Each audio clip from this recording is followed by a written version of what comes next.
Hi, this is Kirk Stewart, Associate Pastor here at First Southern Baptist Church in Bryant. And I'd like to tell you about the spring semester of LifeChange University.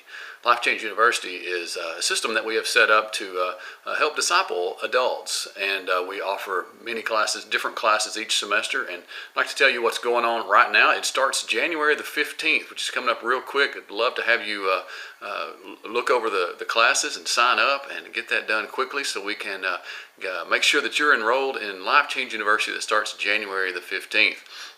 We have several classes that will begin on Sunday evenings at 5:30. James, Mercy Triumphs is a new study by Beth Moore. We have a ladies class that will meet at 5:30. We also have that same study offered on Tuesday mornings at 9:30. And those are here on our campus. The Tuesday morning class is in room 56, and the Sunday evening class is upstairs in the education building. You can just follow the signs for that. We also have a class called Why I Believe. It's a Chip Ingram study that helps you understand why it is that we believe certain things of the Bible. For example, the resurrection. Why do you believe the resurrection? What do we believe about it?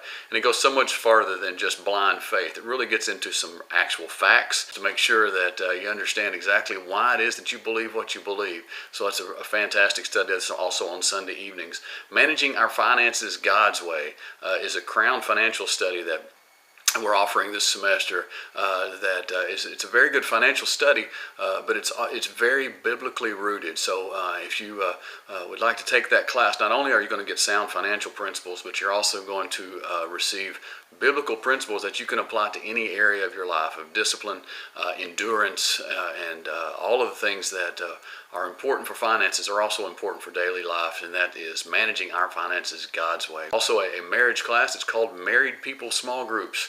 It's a new curriculum, and it's real discussion heavy, and it's a very good time not only to learn some good marriage principles, but also to meet some people and to realize that many people are going through the exact same thing in marriage that you are, that I am, and that we can really lean on each other and get to know each other in that way. And then also on Sunday evenings we have the Pastor's Bible Study class that meets in the sanctuary. All these other classes meet on Sunday evenings upstairs in the education building. Finally, I told you about the Tuesday morning class. We also have a Wednesday morning ladies Bible study. It's called Captivating, Unveiling the Mystery of the Woman's Soul. It's put out by John and Stacy Eldridge, and you're going to want to be part of that. It's a good time just to figure out why it is that you dream the way you dream, and what happens when those dreams fall apart, or what happens when those dreams come to fruition. It's just a wonderful time of meeting with other ladies and hearing what God's Word has to say about that.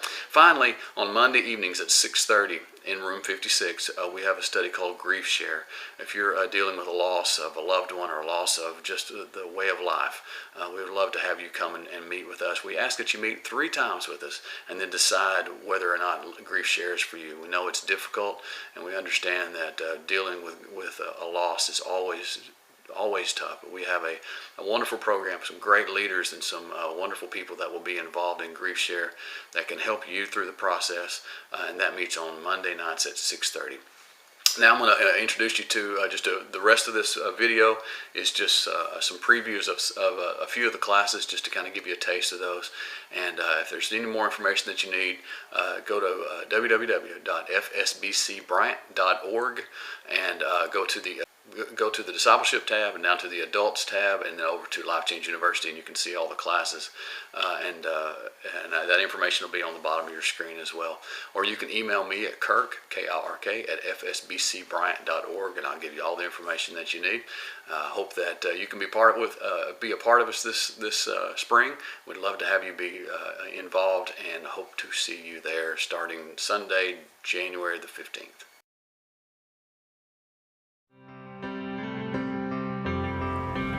Anybody itching for a new Bible study? I would love to invite you to come along and be part of a journey called Mercy Triumphs on the life and the book of James. I've been poring over these pages for 18 months, and I don't know what I expected, but I got a whole lot more than I bargained for. These 5 chapters turned me upside down, they turned me inside out, but by the time they turned me loose, I was changed. If you're just looking to put some real feet to your walk of faith, Or you're just weary of the hyper-spiritualizations that don't seem to make a whole lot of application? Or maybe you just want to know how this whole God thing is supposed to live itself out on planet Earth. Well, then this may be the Bible study for you. God's Word is life. Let's gaze into this perfect law of liberty, and let's behold a beauty there our hearts have been longing for. And let's watch mercy triumph.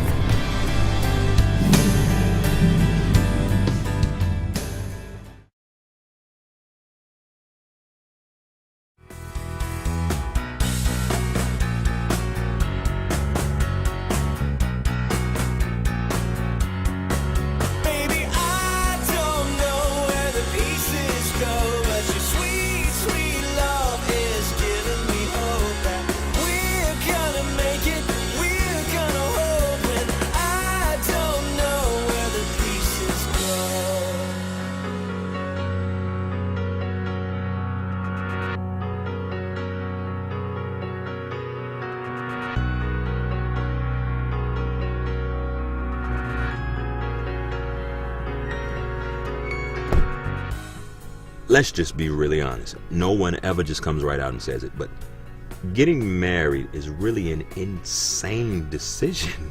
Think about it. We convinced ourselves, or were convinced, to live with another human being for the rest of our lives. That's kind of insane, isn't it? So the question begs to be asked, why do we do it? Why did we decide to get married? For some of us, it was simply just time. For others of us, we thought, why not? And for some of us, maybe most of us, nothing else mattered, because we were, to put it quite simply, in love.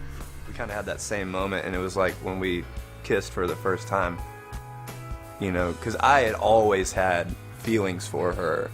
And I think when she allowed me to kiss her, it was kind of like, oh my goodness, my love will not return void. And I think that was big for me. And I was like, oh wow, I can really like love her, and she's gonna love me in return. I think that was it for me. I kind of knew once we crossed out of the friendship boat into being into an actual relationship, I knew that it was either going to be the best thing or the worst thing, because our friendship was going to bloom into more of a depth of love and being connected with each other, or it would have been the opposite. We actually DTR'd it, defined the relationship, if you will, at Taco Bell, which is wonderful. We really had like a conversation like, all right, we're either in this or we're not. Like, we're going to do this. And we were eating those little cinnamon twists. No, we weren't. Yes, we were. I got the cinnamon twists. I don't like those. Well, so you ate at least one. After we dated a while, Bobby just didn't move on that question fast enough for me. So I told him that my daddy, the big question, yeah. And I told him that my father might be transferred to Lubbock, Texas, which that was true, that, you know, they had offered him the job, and he very remote possibility. I never knew, I never thought for a minute that I wouldn't propose. It was just that we hadn't been dating long, 3 or 4 months. And but I think we both knew, but she just thought, let's move this along a little quicker. Not all, but when many couples decide to get married, they do so because they are intoxicated by love. No, really, they're literally intoxicated by love, and there's research to prove it. Brain researchers have studied the brains of people who are in the infatuation stage of a relationship. There is an actual increase of neurotransmitters which are associated with the sense of falling in love. So see, many of us, when we first got together, were literally intoxicated by love, which is a great story. After all, it's what brought us together.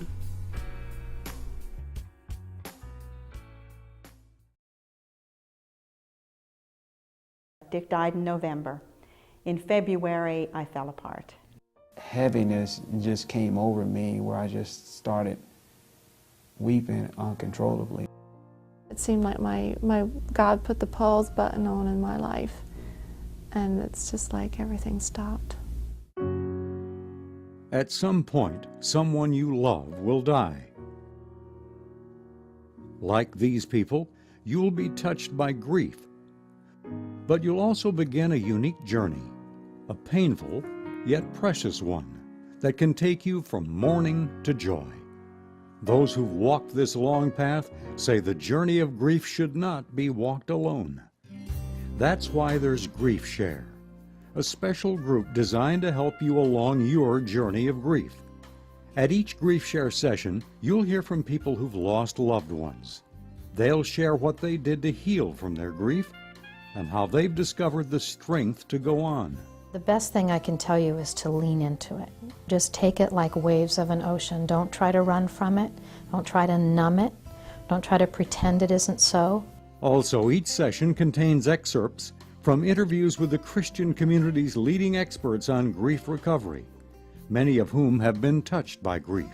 Grief is the price you pay for loving someone, because if there were no love, there'd be no grief. Christ wept before the tomb of a dear friend, and in so doing pictured for us that it's not wrong to grieve. If someone you know is grieving the death of a loved one, let him or her know about Grief Share. And keep in mind that even if that person's grief isn't fresh, participating in a Grief Share group will benefit him or her.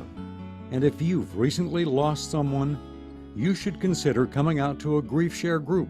Make a commitment to attend at least 3 sessions and then decide if Grief Share is right for you.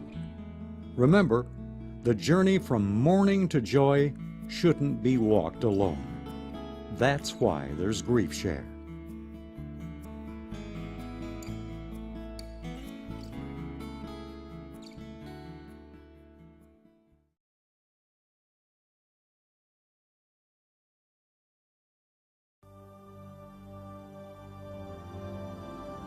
Above all else, guard your heart, for from it flow the wellspring of life within you.